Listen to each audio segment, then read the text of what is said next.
Hello दोस्तों, welcome back to my YouTube channel Ujjwal मंत्रा।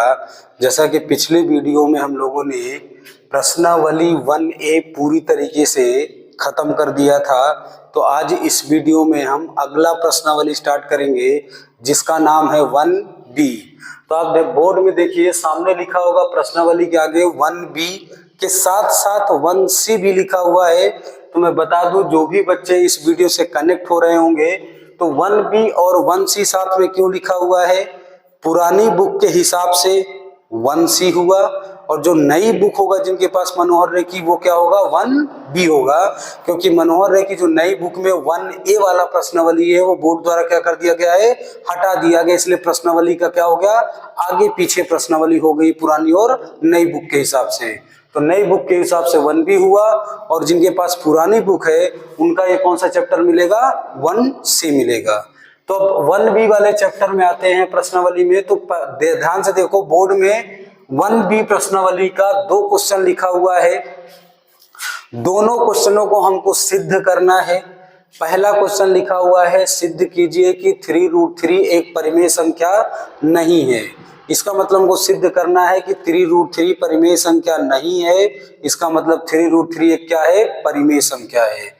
तो पहले क्वेश्चन को पहले हल करते हैं, फिर उसके बाद किस क्वेश्चन पर आएंगे? उसके बाद सेकंड क्वेश्चन पर आएंगे और उसको हल किया जाएगा। तो पहला क्वेश्चन क्या रखा है? सिद्ध कीजिए कि 3√3 एक परिमेय संख्या नहीं है। इसका मतलब अपरिमेय संख्या है। तो जो संख्या हमको परिमेय संख्या नहीं है या अपरिमेय संख्या सिद्ध करना है, उस संख्या को सबसे पहले मैं मानूंगा कि वो एक क्या है? परिमेय संख्या है। तो हम मान लेते हैं कि माना 3√3 एक परिमेय संख्या है। क्या मानेंगे बच्चों? सबसे पहले जिस संख्या को हमको सिद्ध करना है कि वो परिमेय संख्या नहीं है, तो उसको मैं उल्टा मान लूंगा। पहले मान लूंगा कि 3√3 क्या है? परिमेय संख्या है।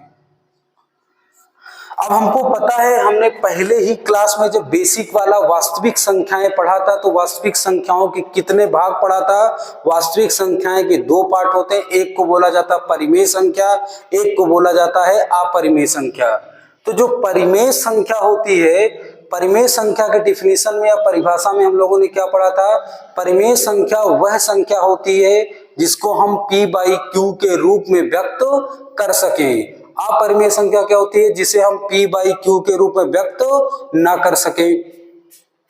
तो अगर मैंने मान लिया कि 3√3 एक परिमेय संख्या है, इसका मतलब 3√3 P/Q के रूप में लिखा जा सकता है।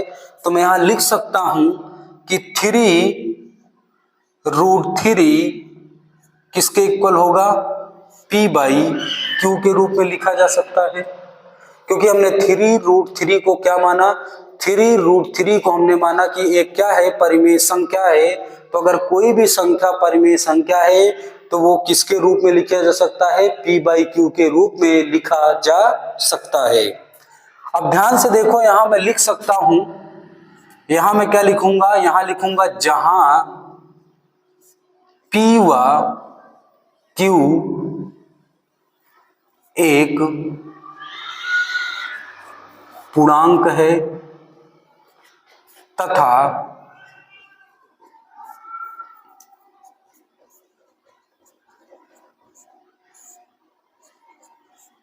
जिनके बीच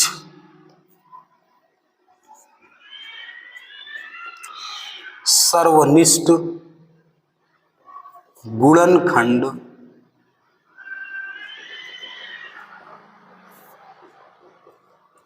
एक है। इसका मतलब क्या हुआ? जो ब्रैकेट में लिखा गया, तो ब्रैकेट में लिखा गया कि जहां P व Q एक पूर्णांक है। तो पहली क्लास बच्चों, जो व्यक्ति इस क्लास से कनेक्ट हो रहा होगा, मैं उसे रिक्वेस्ट करता हूं कि शुरुआत से वीडियो पूरी देख के तब इस चैप्टर में आएगा तो उसे ज्यादा बेहतर समझ में आएगा। क्योंकि पहले ही क्वेश्चन में, पहले ही वीडियो में हमने परिमेय संख्या, अपरिमेय संख्या, वास्तविक, इन सब का बेसिक पढ़ा था पहली क्लास में। तो जो इस चैप्टर को पढ़ रहा होगा, या जो इस वीडियो से कनेक्ट होगा, जो इस वीडियो से कनेक्ट हो रहा होगा, वो जाके पहली वीडियो पढ़ेगा, तब उसको जाके परिमेय और अपरिमेय के बारे में समझ में आएगा। तो रिक्वेस्ट है, अगर इस वीडियो को आप देख रहे हैं तो इससे पहले आप जाके पहली वीडियो को जरूर देखना, और पहली वीडियो को मैं इस वीडियो के साथ लिंक करवा दूंगा, उसका जो भी लिंक है इस वीडियो के नीचे मिल जाएगा। तो यहां लिखा हुआ है जहां P व Q एक क्या है, पूर्णांक। तो अगर जिन्होंने पहली क्लास नहीं पढ़ा तो मैं उनके लिए बता देता हूं कि जो P और Q लिखा है एक पूर्णांक है। तो वहां जब हम लोगों ने पढ़ा था कि कोई परिमेय संख्या है, तो परिमेय संख्या को P बाई Q के रूप में व्यक्त किया जा सकता है। यदि किसी संख्या को P बाई Q के रूप में व्यक्त किया जा सकता है तो वो एक परिमेय संख्या कहलाएगी। अगर वो परिमेय संख्या कहलाएगी तो जो P बाई Q है, इसका मतलब P का मान प्लस का भी हो सकता है, माइनस का भी हो सकता है, P का मान 0 भी हो सकता है। तो अगर P का मान प्लस का, माइनस का, 0 तीनों हो सकता है तो बच्चों वो क्या कहलाएगा, पूर्णांक कहलाएगा। उसी तरीके से Q का भी मान प्लस में लिया जा सकता है, माइनस में भी लिया जा सकता है, इसका मतलब वो भी क्या कहलाएगा, पूर्णांक कहलाएगा। तो यहाँ जो P और Q लिखा हुआ है, तो P व Q एक क्या है, पूर्णांक। और हमेशा जो भी P बाई Q के रूप में लिखा जाता है उनका सर्वनिष्ठ गुणनखंड, मतलब उन दोनों के बीच का जो कॉमन गुणनखंड होता है, उभयनिष्ठ गुणनखंड होता है। सर्वनिष्ठ के जगह पर आप क्या लिख लो, उभयनिष्ठ लिख लो। क्या लिख लो बच्चों, उभयनिष्ठ। उभयनिष्ठ अगर मान लो ये आपको समझ में नहीं आ रहा हिंदी में, तो मैं इसको इंग्लिश में लिख देता हूं। इसको बोलते हैं कॉमन फैक्टर। क्या बोलते हैं बच्चों, इसको बोलते हैं कॉमन फैक्टर। तो उभयनिष्ठ गुणनखंड का मतलब हुआ कॉमन फैक्टर, मतलब जो P और Q यहां लिखे जाएंगे उनके बीच जो गुणनखंड होना चाहिए, गुणनखंड, कॉमन गुणनखंड, उभयनिष्ठ गुणनखंड होना चाहिए।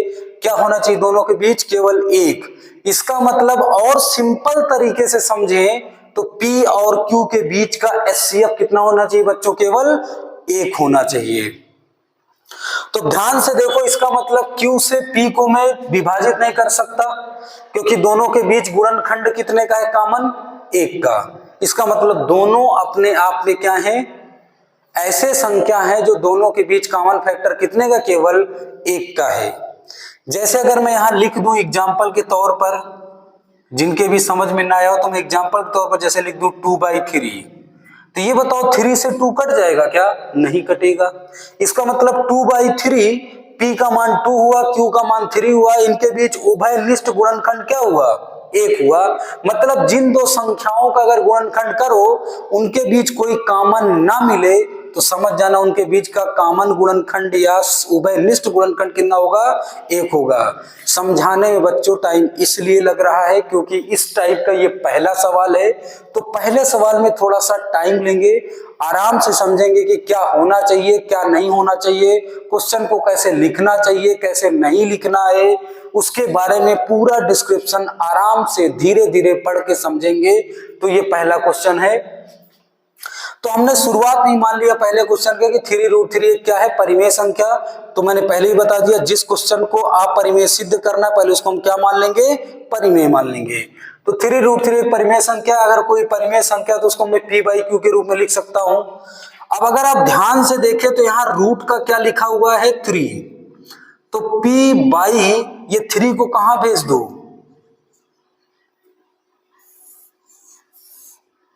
अब ध्यान से देखो, इसको समीकरण क्या मान लेंगे बच्चों, 1 मान लेंगे। अब क्या हुआ, मैं अगर कहूं तो P/3Q परिमेय संख्या है या नहीं। अब ध्यान से देखिएगा, अभी मैंने बोला, अभी एग्जांपल दिया था कि 2/3 क्या है बच्चों, परिमेय संख्या। अगर ये परिमेय संख्या है तो ऊपर 2 लिखा हुआ है, अगर इसमें मैं किसी संख्या का गुणा कर दूं, और किसका गुणा कर दूं, मान लिया 3 का गुणा कर दिया, तो ये बताओ 2/3 3 क्या हो जाएगा, 9। तो जैसे 2/3 में नीचे मैंने 3 का मल्टीप्लाई कर दिया, तो ये बताओ जो 2/3 पहले परिमेय संख्या था उसमें किसी परिमेय संख्या के गुणा करने पर 2/9 भी क्या है, परिमेय संख्या है। इसका मतलब किसी परिमेय संख्या में अगर किसी परिमेय संख्या का गुणा करो तो हमेशा क्या बना रहेगा, परिमेय, क्योंकि देखो ये पहले से क्या था, परिमेय संख्या थी। जैसे इस परिमेय संख्या के नीचे 3 में उसका 3 का गुणा किया तो 2/9 आया, तो भैया जी ये भी क्या है, ये भी परिमेय संख्या है। तो इसका मतलब हम लोगों ने सीखा क्या कि अगर कोई भी परिमेय संख्या लिखी हुई है, अगर उसमें किसी भी संख्या परिमेय संख्या का तुम मल्टीप्लाई कर दो तब भी वो क्या कहलाएगा, परिमेय संख्या ही कहलाएगा। तो ध्यान से देखो p/q पहले क्या था, परिमेय संख्या।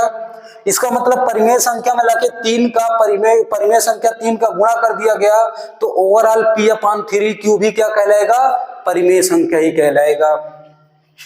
अब हम पहले ही वीडियो में पढ़ चुके हैं कि √3 क्या होता है, अपरिमेय संख्या होता है। तो मैं लिखूंगा समीकरण 1 अतः √3 एक अपरिमेय संख्या है।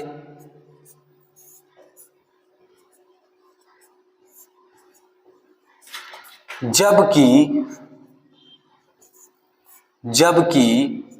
p/3q एक परिमेय संख्या है। क्या है बच्चों, परिमेय संख्या है। और हम जानते हैं कि कभी भी परिमेय संख्या और अपरिमेय संख्या बराबर नहीं होती। तो मैं लिखूंगा परिमेय संख्या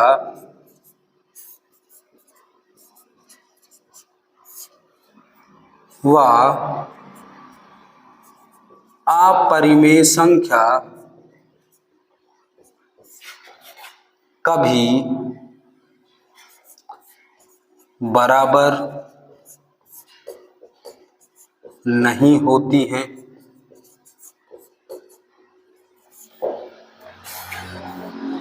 इससे स्पष्ट होता है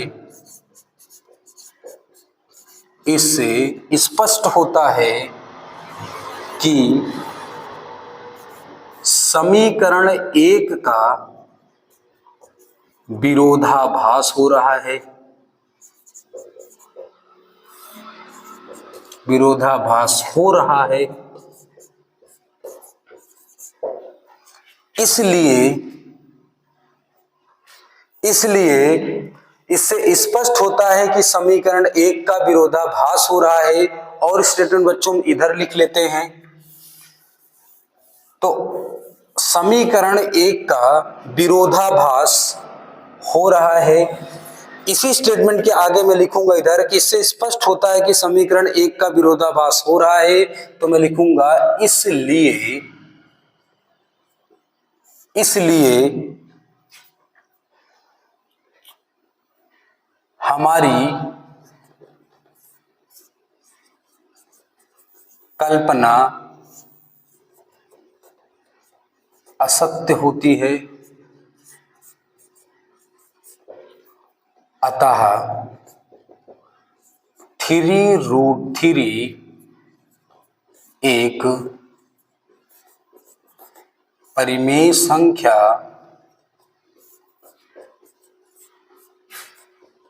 नहीं है। इस तरीके से हमने सिद्ध कर लिया कि 3√3 एक परिमेय संख्या नहीं है। इसका मतलब इस प्रकार के क्वेश्चन में ज्यादा हल ना करके हमको केवल इस तरीके लिख कर समझाना होता है कि वो परिमेय संख्या है या नहीं, लेकिन हमको ये समझ में आना चाहिए कि कौन परिमेय संख्या है, कौन परिमेय संख्या नहीं है। इस तरीके से ये पहला सवाल है।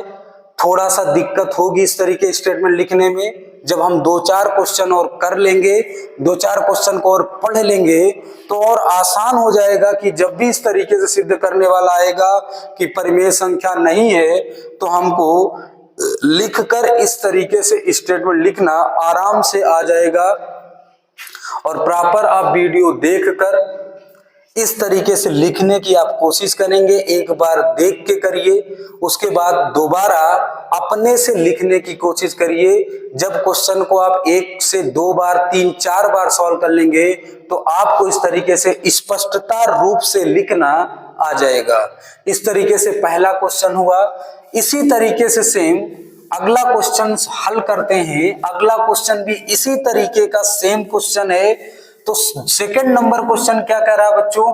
सेकंड नंबर क्वेश्चन कह रखा है कि सिद्ध कीजिए कि √5 एक परिमेय संख्या नहीं है।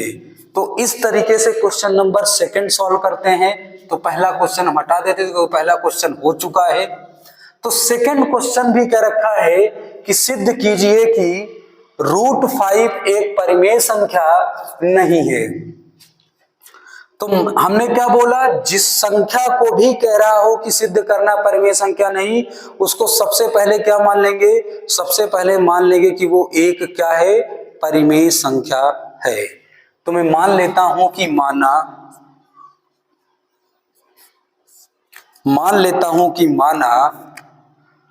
√5 एक परिमेय संख्या, √5 एक परिमेय संख्या है। अभी मैंने बताया कि अगर √5 एक परिमेय संख्या है तो उसको मैं p/q के रूप में लिख सकता हूं।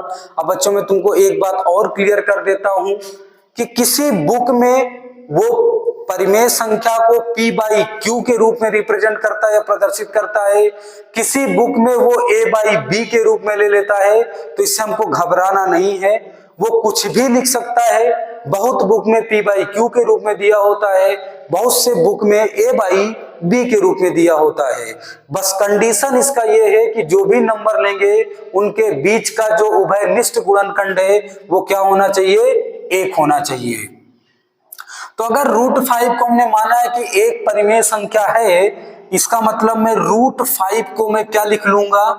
√5 को मैं किसके इक्वल लिख दूंगा?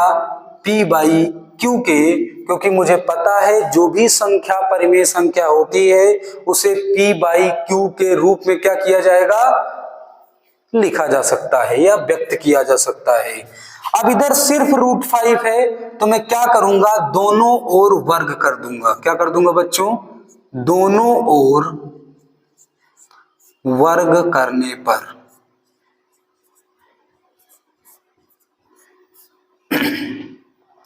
अगर मैं वर्ग करूंगा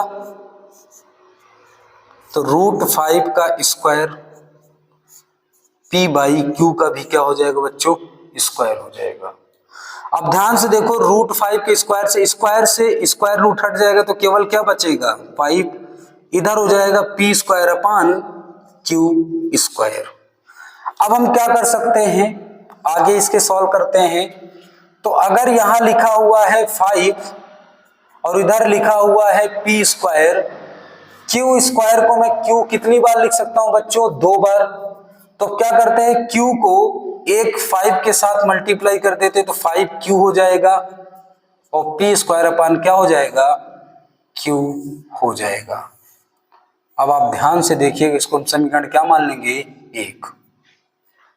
मैं कुछ इसके रूप का इधर एग्जाम्पल समझाता हूं ताकि आपको ये समझ में आ जाए। जैसे शुरुआत में लिखा था कि जो p/q है, अब देखो यहां पर मैंने p/q का डिस्क्रिप्शन नहीं लिखा क्योंकि मैंने पहले क्वेश्चन में लिख दिया है कि अगर p/q मानूंगा तो p और q एक क्या है? पूर्णांक होते हैं और p और q के बीच उभयनिष्ठ गुणनखंड क्या होना चाहिए? 1 होना चाहिए। इसका मतलब अगर इस तरीके कुछ लिखा हुआ है तो इनके बीच का जो उभयनिष्ठ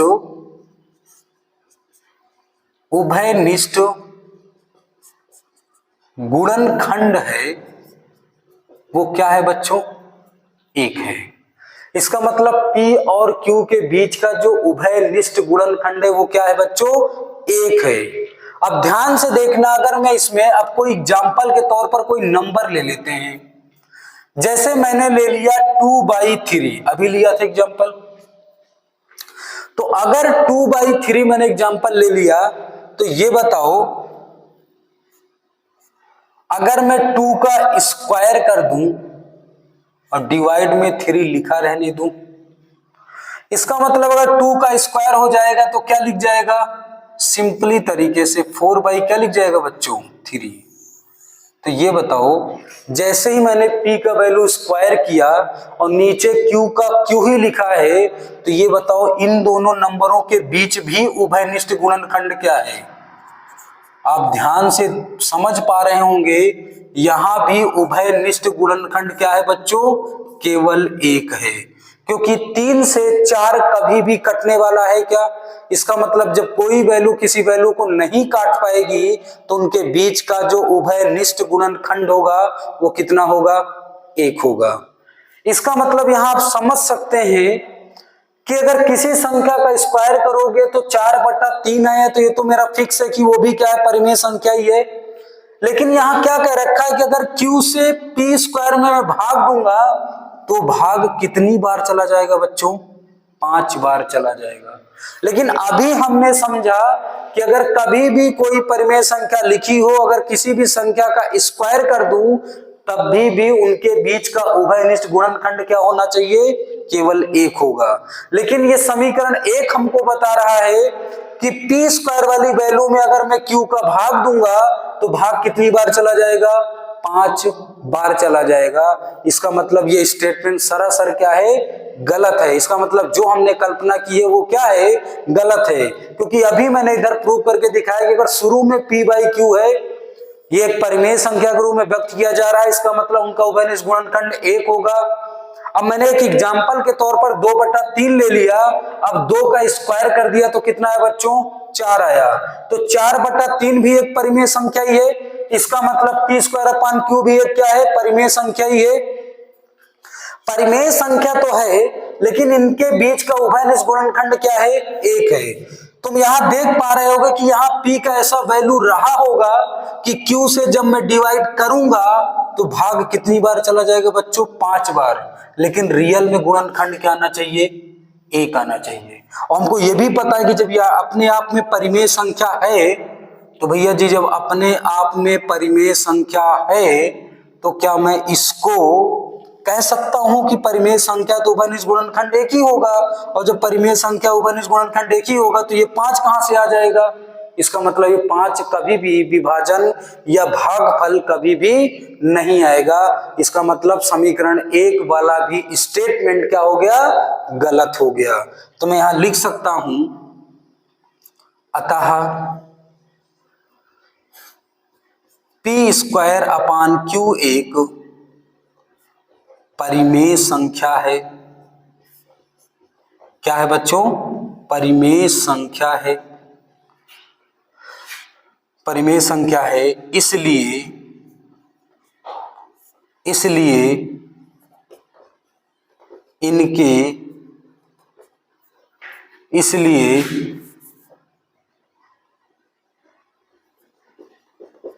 यहां भी उभयनिष्ठ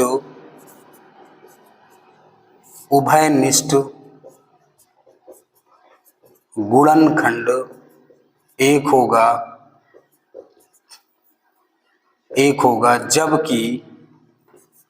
जबकि समीकरण 1 से स्पष्ट होता है कि उभयनिष्ठ गुणनखंड 5 होगा, जो कि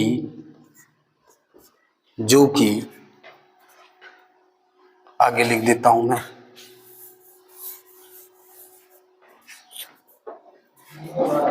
जो कि गुणनखंड 5 होगा, जो कि असत्य है। इसलिए हमारी कल्पना गलत होती है। अतः